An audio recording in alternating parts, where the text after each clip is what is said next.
નમસ્કાર। કોઈ જરૂરી કામ માટે આપણે બહાર જવું હોય, કોઈ બિઝનેસ માટે, કોઈ મોટી ડીલ માટે, તો એના માટે પહેલા એક પ્રયોગ કરી પછી બહાર તમે જશો એટલે એ કાર્ય અવશ્ય પૂરું થશે। શું કરવાનું આવો જાણીએ।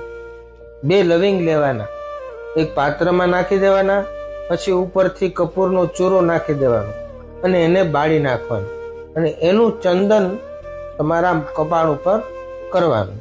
ભલે તમને એવું લાગે કે બહુ વધારે છે, એકદમ સહેજ કરવાનું, બીજાને દેખાય નહીં એવી રીતના, અને સરસ રીતના કરો તો વધારે સારું। તો આ રીતના ચંદન કરીને પછી તમે જો બહાર જાશો તો તમારું કાર્ય અટકશે નહીં અને તમારા બધા કાર્ય પૂર્ણ થશે। પ્લસ કારણ કે લવિંગમાં આકર્ષણ કરવાનું તત્વ બહુ અધિક છે, એટલે આ કાર્ય કરવું જોઈએ।